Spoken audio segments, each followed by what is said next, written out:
नमस्कार दोस्तों, वाद न्यूज में सभी दर्शकों का स्वागत है। आपने खबरें देखी होगी, बहुत सारी खबरें होगी, लेकिन आज इस्लामी जगत के लिए एक ऐसा सितारा, एक ऐसा इंसान पश्चिमी अफ्रीका के अंदर जन्म लिया। 1988 के अंदर जन्म लेने वाले इब्राहिम तरोरी 1988 में पैदा हुआ। पिता किसान थे। गुर्बत और गरीबी रेखा के नीचे अपना जीवन अर्पित करने वाला ये इंसान आज सारी दुनिया और इस्लामी जगत में सोशल मीडिया पर हीरो बना हुआ है। इसके विचार इतने बुलंद हैं। ये हजरत बिलाल हबशी को अपना आइडल मानता है। ये इस्लामी जगत को बल्कि पूरे यूरोप को चैलेंज कर दिया, चुनौती डालाई अमेरिका को और फ्रांस को।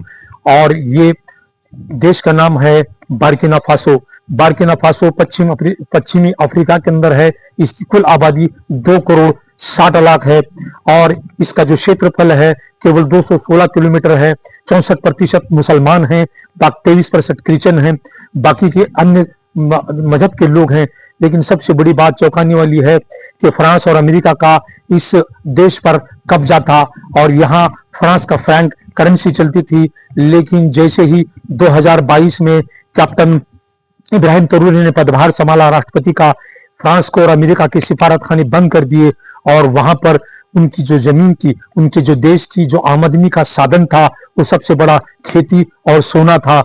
दुनिया के सबसे ज्यादा माइंस की जो है सोने की इस देश में पाई जाती हैं। इतनी गरीबी और गुर्बत कि यहाँ के लोगों को 2 वक्त की रोटी मिलना मुश्किल था। लेकिन इब्राहिम तरोरी ने ऐसा इनकलाब लाया जैसे सलाहुद्दीन अय्यूबी के नक्शे कदम पर उसने एक ऐसी चुनौती दे डाली।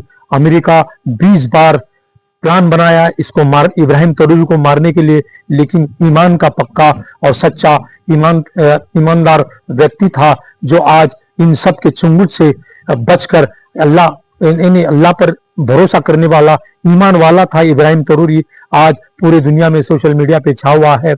इतनी अपने देश को इतना ऊपर लाया है कि पूरी दुनिया चौंक गई है और सारे इस्लामी जगत 55 मुस्लिम राष्ट्रों में इसकी चर्चा हो रही है। सऊदी के सलमान ने 200 मस्जिदें बनाने का जब इनवाइट किया, बोला कि हम बुर्किना फासो के अंदर 200 मस्जिदें बनाएंगे। लेकिन इब्राहिम तरोरी ने बोला कि अगर आप सचमुच मदद करना चाहते हो तो हमारे लिए अस्पताल और उद्योग यानी रोजगार के कोई साधन दो ताकि हम उससे अपने यहाँ पर मस्जिदों की तामीर करेंगे। लेकिन इब्राहिम तरोरी आज अमेरिका को चैलेंज कर दिया, फ्रांस को चैलेंज कर दिया कि हम डरने वाले नहीं और हम अपने जगह पे मजबूत हैं, ईमान हमारा पक्का है, एक मुजाहिद की तरह।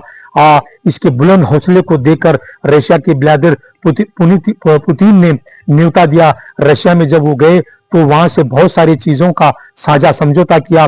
30 लाख मैट्रिक टन गेहूं और बुर्किना फासो को दिया और बहुत सारे ऊर्जा स्रोत में आपको हैरान होगा कि बुर्किना फासो में केवल 22% ही लोगों को बिजली मिलती है, यानी 78% आज भी लोग वहां अंधेरे में जीने को मजबूर हैं।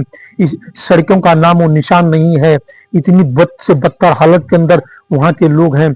तो ये सबसे बड़ी चौंकाने वाली बात है। हम अपने दर्शकों को बताना चाहते हैं कि बुर्किना फासो के इब्राहिम तरोरी को सलाम है जज्बे को, और हम सलाम करना चाहिए। इस्लाम के अंदर, मुसलमानों के अंदर एक इतना जज्बाती और बुलंद इरादे वाला है।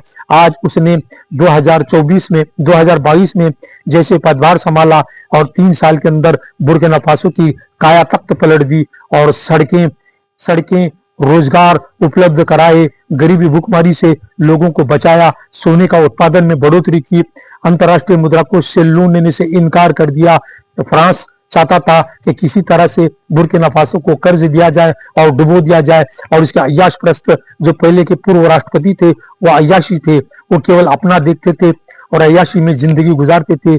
इसी तर्ज पर अल्लाह ताला ने इब्राहिम तरोरी को बुर्किना फासो के मुसलमानों के लिए पैदा किया और आज यूरोपियन देश के लिए बहुत बड़ी चुनौती खड़ा कर रहा है। देखते रहिए वाद न्यूज। धन्यवाद।